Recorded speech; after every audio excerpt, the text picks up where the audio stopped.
இன்றைக்கி நம்ம சேனலில் வந்து பார்த்திங்கன்னா ஒரு குட்டியான தோட்டத்து வீடியோ தான் பார்க்க போகிறோம். நம்ம வச்சுருக்கிற செடியில் வந்து என்னென்ன காய் வந்திருக்குது, எப்படி இருக்குது அப்படின்னு சொல்லிட்டு தான் இப்போ ஒவ்வொரு காயாக நம்ம பறிச்சுட்டு போகலாம். இங்கே வந்து மயிலெல்லாம் அதிகமாக இருக்கிறதுனால ரொம்ப நாளைக்கெல்லாம் எதுவுமே விட்டு வைக்க முடியல, எல்லாம் கொத்தி சாப்பிட்டுது. இப்போ வந்து மிளகாலாம் வந்து பச்சை மிளகா நல்லா விளைஞ்சி வந்துடுச்சு. நம்ம சாம்பாருக்கு, வடைக்கு, அந்த மாதிரி உப்புமாக்கெல்லாம் போடுற அளவுக்கு நல்லா விளைஞ்சிருக்கு. இப்போ நம்ம வந்து ஃபஸ்ட்டு பச்சை மிளகா பறித்து எடுத்துக்கலாம். நல்லா மழை பெஞ்சதுனால செடி வந்து நல்லா வளர்ச்சி சூப்பராக வளர்ந்துடுச்சு. காயும் பாருங்கள் நல்லா பிடிச்சிருக்கு காய்.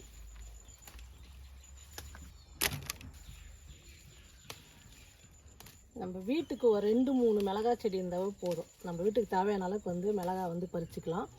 போன வருஷம் வந்து இதே மாதிரி தான் இந்த நீட்டு ஃபுல்லாக, அதாவது நம்ம மிளகா வந்து சாம்பாருக்கெல்லாம் எடுப்போம் இல்லையா, அப்போ அந்த விதை கொட்டுறது வந்து நாங்கள் வந்து கீழே குப்பைக்குடியிலையோ அந்த மாதிரி போட மாட்டோம். அது எடுத்து வந்து சைடில் போட்டு விட்ருவோம். அந்த மாதிரி வந்தது தான் இந்த செடி கூட. போன வருஷம் எப்படியும் ஒரு 5-6 கிலோ மிளகா வந்தது. இப்போவும் கண்டிப்பாக ஒரு இதுதான் ஃபஸ்ட்டு நாங்கள் பறிக்கிறது.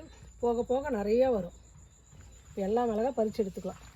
பப்பாளி செடியும் பார்த்தீங்கன்னா வாங்கிட்டு வந்து பழம் சாப்பிடுவோம் இல்லையா, அந்த விதையை விரைச்சி விட்டது தான். இங்கே பாருங்கள் நிறைய பப்பாளி செடி எத்தனை வந்துருக்கு பாருங்கள். இது பப்பாளி செடி குட்டியாகவே அழகாக பிஞ்சு கூட வந்துடுச்சு. பூவும் பிஞ்சு எடுத்து நம்ம வீட்டுக்கு தேவையான இந்த மாதிரி பப்பாளி செடி, மிளகாய், இந்த மாதிரி ஒவ்வொன்றும் நம்ம வீட்டு பக்கத்தில் ஒவ்வொரு செடி இருந்தாவே நமக்கு எவ்வளோ யூஸ்ஃபுல்லாக இருக்குது வீட்டுக்கு. இப்போ வந்து சுண்டைக்காய் எடுத்துக்கலாம் வாங்க.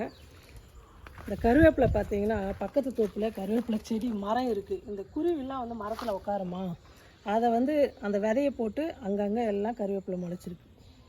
நல்லா சூப்பராக. இது ஏற்கனவே நிறையா உடச்சிட்டோம். அந்த கருவேப்பிலையை நிறையா இருந்துச்சு, இப்போ காணும்.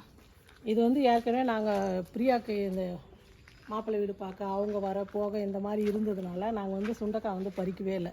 அப்போ வந்து பக்கத்துலலாம் கேட்டாங்க, நாங்களே பறித்து கொடுத்துட்டோம். நமக்கு டைம் இல்லை செய்கிறதுக்கு அப்படின்றதுனால. இன்னும் நிறையா இருக்குது அந்த பக்கம், இதெல்லாம் நம்ம பறிச்சுக்கலாம். இதுவும் அப்படி தான், நம்ம விதை போடவே இல்லை. இந்த குருவி அந்த மாதிரி விதை போட்டு தான் வந்ததே இது.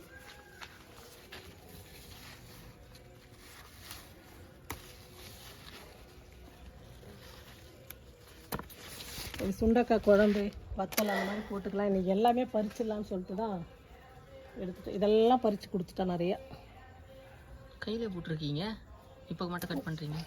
அது அப்படியே எடுத்துக்கலாம். அது ஒவ்வொன்றா எடுக்குது, லேட் ஆகுமா டைம்? ஆனால் இது ஒருத்தர் வேணும் பிடிச்சிக்கிறதுக்கு, முள் குத்துது இல்லை. அதெல்லாம் ஒரு 2 கொத்து இருந்தாவே போதும் குழம்புக்கெல்லாம், புளி குழம்புக்கெல்லாம். ஒரே ஒன்று பாரு எவ்வளோ இருக்குது. இந்த மாதிரி ஒரு 4-5 இதுன்னா ஒரு நாளைக்கு குழம்பு வந்து செய்யக்கூடாது. பீர்க்கங்காய் வந்து நம்ம ஏற்கனவே 2-3 முறை பறிச்சிட்டோம். இப்போது வந்து ஒரு 4-5 காய் வந்திருக்கு. இது வந்து கொஞ்சம் பிஞ்சிலேயே முத்திடுற மாதிரி இருந்தது. சரி, இது பறித்து எடுத்துக்கலாம். இன்னும் மாடியிலலாம் இருக்குது, அதெல்லாம் நம்ம பறிச்சுக்கலாம். எல்லா காயும் பறிச்சுட்டு எவ்வளோ வந்திருக்கு அப்படின்னு சொல்லிட்டு நான் உங்களுக்கு காமிக்கிறேன். பாருங்கள், நம்ம குட்டி தோட்டத்தில் கிடைச்ச காய்கறி தான் இது. இது நினைக்கும் போதே சிரிப்பு வந்து சந்தோஷமாக இருக்குது. சாதாரணமாக ஒரு விதைச்ச விதையில் நமக்கு இந்த அளவுக்கு கிடைக்குதுன்னா அதுக்காக நம்ம தோட்டம் வச்சு அதை பராமரித்து செய்யும் போது நம்ம ஒரு தெருவுக்கே கொடுக்கலாம். அந்த அளவுக்கு காய்கறியெல்லாம் விளைச்சல் வரும். ஒரு 1/4 கிலோவுக்கு இருக்கும் பச்சை மிளகா. சுண்டைக்காய் வத்தலுக்கு கொஞ்சம் புளிக்குழம்பு செஞ்சுக்கலான்னு இருக்கேன். இது பீர்க்கங்காய் வந்து பக்கத்தில் யாருக்குன்னா கொடுக்கலாம். ஏன்னா டெய்லி 2-3 நாளாக ஒரு வாரமாகவே செய்கிறதாரு. ஒரு நாள் விட்டு ஒரு நாள் பீர்க்கங்காய் சமைச்சிட்டே இருக்கேன்னா இன்றைக்கி யாருக்காவது கொடுத்துடலாம் அப்படின்னு 3 காய் இருந்தது பறிச்சிட்டேன். சுண்டைக்காய் புளிக்குழம்பு, சுண்டைக்காய் வந்து வத்தல் கொஞ்சம் போட போகிறேன். நல்லா முத்துறதாக எடுத்து இப்போவே செஞ்சுறீங்களாம்மா? ஆமாம், இன்றைக்கி இப்போ சுண்டைக்காய் வந்து வத்தலுக்கு காய வச்சிடும், வெயில் காய். இது வந்து பக்கத்து வீட்டில் அந்த அக்காவுக்கு அவங்க கொடுத்துடலான்னு. பச்சை மிளகாய் எப்பவும் போல தான் நம்ம உப்புமாக்கு, வடைக்கு இந்த மாதிரி யூஸ் பண்ணிக்குவோம். சரிம்மா, சமைக்க ஆரம்பிக்கலாம். சுண்டைக்காய் புளிக்குழம்பு செய்து பார்க்கலாம் வாங்க. சுண்டைக்காவை நல்லா க்ளீன் பண்ணி சுத்தம் பண்ணி நான் வந்து 1-2 இரும்பு வச்சு நல்லா இடித்து, நம்ம உரலில் கூட போட்டு இடிச்சிக்கலாம். இடித்து ஃபஸ்ட்டு வந்து வெறும் பச்சை தண்ணியில் நல்லா கழுவிடுங்க. ஏன்னா அது கழுவும் போது அந்த தண்ணி பார்த்திங்கன்னா கருப்பாகிடும். இப்போ நான் மோரே எவ்வளோ வெள்ளையாக இருந்தது, இப்போ கலர் பாருங்கள், அந்த தண்ணி மாறிடுச்சு. ஆனால் நம்ம வந்து காய் வந்து மோரில் போடும்போது அப்படியே பச்சையாக அப்படியே இருக்கும். நம்ம எப்படி செடியில் பறிச்சோமோ அதே மாதிரி பச்சையாக இருக்கும் அந்த சுண்டைக்காய் வந்து. அதனால தான் நம்ம மோரில் போட்டு வைக்கிறது. நான் அந்த மாதிரி சுத்தம் பண்ணி மோரில் போட்டு எடுத்துக்கிட்டேன். இப்போ நம்ம வந்து புளிக்குழம்பு செஞ்சுக்கலாம். பச்சை சுண்டைக்காய் புளிக்குழம்பு. இந்த புளிக்குழம்பு செய்கிறதுக்கு நல்லெண்ணெய் ஊற்றி செஞ்சிங்கன்னா ரொம்ப நல்லாயிருக்கும். இந்த சுண்டைக்காய் புளிக்குழம்புக்கு எண்ணெய் கொஞ்சம் நிறையா சேர்த்துங்க. அப்போ தான் நீங்கள் 2-3 நாள் ஆனாலும் கெட்டு போகாமல் இருக்கும். சாப்பிட்றதுக்கு வந்து ரொம்ப சூப்பராக இருக்கும். எண்ணெய் நல்லா காஞ்சிடுச்சு. கடுகு சேர்த்துக்கிறேன். ஒரு 1/4 டீஸ்பூன் வெந்தயம் சேர்த்துக்கலாம். சீரகம் 1/4 டீஸ்பூன். கடுகு நல்லா பொரிஞ்சிடுச்சு. நான் சின்னதாக ஒரு 20-25 பல்லு பூண்டு எடுத்துக்கிட்டேன். பூண்டு சேர்த்துக்கிறேன்.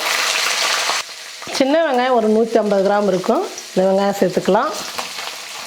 சின்ன வெங்காயம் வந்து ரொம்ப டேஸ்ட்டாக இருக்கும். அதாவது நம்ம சுண்டக்காய் முழுசாக போடுறோம் இல்லையா, அதே மாதிரி சின்ன சின்ன வெங்காயமாக போடும்போது ரெண்டும் ஒன்றா வெந்து அந்த குழம்பு திக்கான பதத்துக்கு வந்து நம்ம சாதத்தோடு பிசைஞ்சு சாப்பிடும்போது இந்த சின்ன வெங்காயத்தோட சுண்டக்காயோட கடித்து சாப்பிடும்போது நம்ம கசப்பும் தெரியாது, ரொம்ப டேஸ்ட்டாக இருக்கும்.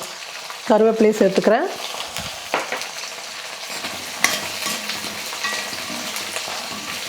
வெங்காயம் பூண்டு சேர்த்த உடனே நம்ம சுண்டக்காவை சேர்த்துடலாம். சுண்டக்காய் வந்து 2-3 நிமிஷம் வந்து எண்ணெயில் நல்லா வதங்கணும். தண்ணி இல்லாமல் நல்லா பிசைஞ்சிட்டு போட்டுக்குங்க.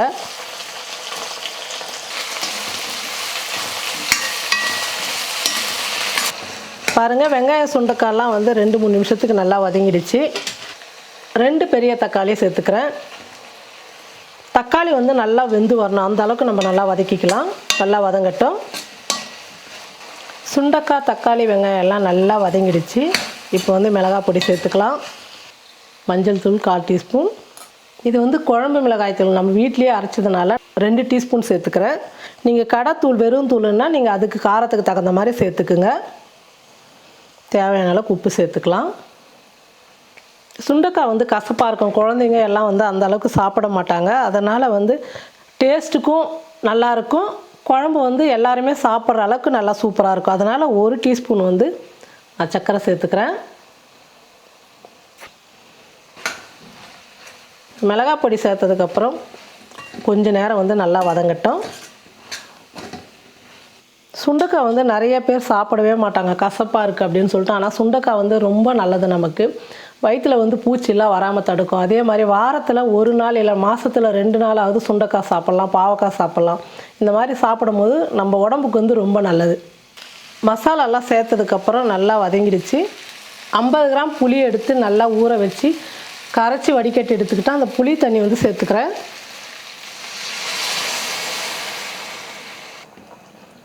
புளி தண்ணி சேர்த்ததுக்கப்புறம் நம்ம தேவையான அளவுக்கு தண்ணி சேர்த்துக்கலாம். ஏன்னா காய் நல்லா வெந்து கொதித்து நல்லா திக்கான பதத்துக்கு வரணும். அதனால் வந்து நல்லா கொதிக்கணும் குழம்பு. தேவையான அளவுக்கு தண்ணி சேர்த்துக்கலாம். பாருங்கள், குழம்பு வந்து நல்லா கொதித்து திக்காக வந்துடுச்சு. இன்னமும் திக்காக வரணும் குழம்பு. ரொம்ப இந்த மாதிரி ஊற்றும் போது தண்ணியாக வரக்கூடாது. அப்படியே தேன் மாதிரின்னு சொல்லுவாங்க. எங்கள் வீட்டிலலாம் நான் தேன் மாதிரினா கிண்டல் பண்ணுவாங்க. என்னம்மா தேன் மாதிரின்னு சொல்லிட்டு. தேன் வந்து ஒன்றோட ஒன்று அப்படியே கனெக்ஷன் அப்படியே ஊற்றிக்கினே இருந்தால் ஊனுனே இருக்கும். ஊற்றின உடனே ஊற்ற முடியாதுல்ல தேன், அந்த மாதிரி தேன் மாதிரின்னு சொல்லுவாங்க குழம்பு. அந்த அளவுக்கு கெட்டியாக வந்து ஒரு ஆள் சாப்பிட்ணுன்னா இந்த அளவுக்கு குழம்பு இருந்தால் போதும். நல்லா புளிப்பு, இந்த வெங்காயம் சுண்டக்காயோட பிசைஞ்சு சாப்பிடும்போது அவ்வளோ டேஸ்ட்டாக இருக்கும். அதனால தான் தேன் மாதிரி குழம்பு வரணும் அப்படின்னு நாங்கள்லாம் சொல்லுவோம். இன்னும் கொதித்து நல்லா கெட்டியாக வரணும். அந்த அளவுக்கு வந்தால் தான் இந்த குழம்பு வந்து ரொம்ப டேஸ்ட்டாக இருக்கும். நல்லா கொதிக்கட்டும். சுண்டக்காய் புளி குழம்பு வந்து ரெடி ஆகிடுச்சு பாருங்கள். இந்த அளவுக்கு வந்து கெட்டியாக இருந்தால் தான் சாப்பிட்றதுக்கு ரொம்ப நல்லாயிருக்கும். ஆனால் 2-3 நாளைக்கு கூட வச்சு சாப்பிட்லாம். நம்ம புளியெல்லாம் நல்லா அதிகமாக ஊற்றி நல்லா புளிப்பாக செஞ்சதுனால 2-3 நாளைக்கு கூட சூப்பராக இருக்கும் இந்த புளி குழம்பு. சுண்டக்காய் வந்து எப்போயுமே உடம்புக்கு ரொம்ப நல்லது. வாரத்தில் 1 நாளாவது இந்த மாதிரி எடுத்துங்க, ரொம்ப நல்லாயிருக்கும். நீங்களும் சுண்டக்காய் புளி குழம்பு உங்கள் வீட்டில் செஞ்சு பார்த்துட்டு எப்படி இருக்குன்னு சொல்லிட்டு மறக்காமல் கமெண்ட் பண்ணுங்கள், ஷேர் பண்ணுங்கள். நன்றி.